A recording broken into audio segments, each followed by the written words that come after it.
Her alarm is set for 6:30. She has been awake since midnight, not because anything is wrong, not because there is a crisis or a deadline or an emergency. She is replaying a conversation from 4 days ago. Something she said at lunch. The way a colleague paused before responding. Whether that pause meant something. She has run this loop 17 times. She knows she has run it 17 times. She is about to run it again. This is not anxiety in the clinical sense. Not exactly. Something else is happening underneath it. Something older, more specific, and far more psychologically interesting than simple worry. To understand the mind that cannot stop thinking, you have to go back before the adult. You have to find the child. Not every overthinker grew up in chaos. Some did. But many grew up in homes that were merely unpredictable. A parent whose moods shifted without warning. An environment where the wrong word at the wrong moment had consequences nobody explained in advance. The child in that house learns something that never gets written down anywhere. They learn that if they think hard enough, long enough, carefully enough, they can figure out what is coming before it arrives. They can scan the room. They can read the silence. They can predict the weather by watching the way the clouds move in someone's expression. That skill saved them something. Maybe a confrontation. Maybe humiliation. Maybe something worse. The problem is the skill did not retire when the danger did. Psychologists have a name for what develops in that early environment. Hypervigilance. It is the nervous system's answer to chronic unpredictability. The brain, specifically the threat detection circuitry centered in the amygdala, becomes calibrated to search. Always search. It is looking for the signal that tells it what is coming, because in the original environment, missing that signal had a cost. But here is what almost nobody explains about hypervigilance. It does not feel like fear. Not to the person living inside it. It feels like thinking. It feels like being thorough. It feels like responsibility, like conscientiousness, like caring enough to get things right. The overthinker does not experience themselves as scared. They experience themselves as someone who simply takes things seriously. That distinction is everything. Because if it felt like fear, they might address it as fear. Instead, it feels like intelligence. And you do not seek treatment for being too smart. You do not try to quiet a habit that has never once been framed as a problem. You just keep thinking. Harder. Longer. More carefully. And the loop continues. There is a further layer that almost never gets discussed. Overthinking is not random. It is not the mind spinning in all directions at once. Watch closely and you will see a pattern. The thoughts almost always orbit the same category of thing. Relationships. What someone meant. Whether someone is upset. Whether you said the wrong thing. Whether you are liked, trusted, valued, safe. This is not a coincidence. The mind that learned to survive by reading other people never fully stopped doing its original job. It is still in the business of people. Still tracking, still calculating, still running probability assessments on interpersonal data. The content has updated. The job description has not.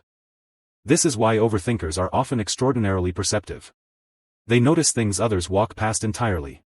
The slight change in someone's tone. The word someone chose not to say. The way a person smiled but their eyes did not quite follow. These are not imagined details. They are real. The overthinker's nervous system was trained for this level of observation, and it is genuinely good at it. The tragedy is not that the perception is wrong. The tragedy is that the response to the perception never arrives at rest. A normal threat detection cycle has an end point. Threat identified. Response selected. Outcome processed. System returns to baseline. The overthinker's cycle has no reliable end point. Threat identified. Response considered. Then reconsidered. Then a second threat identified inside the first response. Then 17 alternative outcomes mapped. Then the original conversation replayed. Then the alarm goes off and it is 6:30 and they have not slept. Here is what this costs over time, and this is the part that rarely gets said out loud. Overthinking is exhausting in a way that is invisible to everyone around you. The person doing it looks fine. They are functioning. They are probably performing well because the same mind that cannot stop at night is relentless and detail-oriented during the day. But internally, something is being depleted continuously. A resource that never fully recharges because even sleep becomes a contested space. And there is a loneliness to it. A specific kind. Because the thoughts are not shareable, not really. You cannot explain to someone that you have spent 4 days reconstructing a lunch conversation without sounding, even to yourself, like something is wrong with you. So you carry it quietly. You perform normalcy on the outside while the inside runs a process that never powers down. The people who love overthinkers often sense something without being able to name it. They notice the distance. The moments of absence when the person is physically present but clearly somewhere else. The way certain questions produce a pause that is slightly too long. They do not know they are watching someone manage an internal system running at twice the necessary speed. Now here is the part that is genuinely counterintuitive. Overthinking, in the specific form it takes in these people, is not a failure of the mind. It is the mind doing exactly what it was trained to do, applied to a context where that training is no longer necessary. The algorithm is not broken. It is just running on old data. This matters because the conventional advice given to overthinkers is almost universally useless. Stop overthinking. Think positive. Just let it go. These instructions arrive like directions given in a language the nervous system does not speak. The person hears them. They may even want to follow them. But wanting to follow an instruction and being neurologically equipped to execute it are two entirely different things. What actually begins to shift things is not suppression. It is not positive thinking. It is something quieter and more specific. It is the repeated experience of uncertainty tolerated without catastrophe. The conversation that did not get analyzed into the ground, and the friendship that survived anyway. The email sent without being rewritten 11 times, and the world that did not end.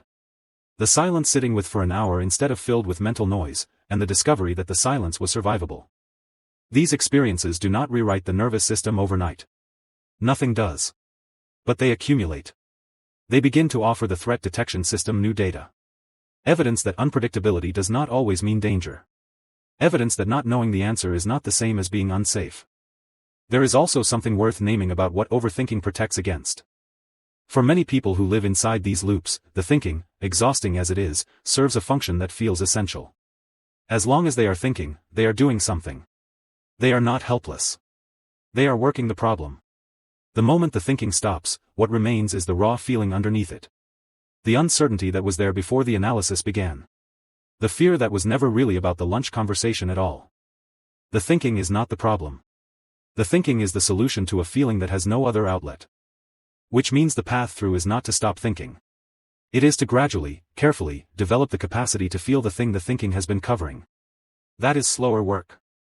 It is less satisfying than solving the loop. It does not produce a clean answer. But it is the only direction that leads somewhere new. The woman in the bed at 2:14 in the morning is not broken. She is not weak. She is not neurotic in the dismissive sense that word gets used. She is someone whose mind was shaped by an environment that required this level of vigilance, and that mind has not yet received enough evidence that the vigilance can rest.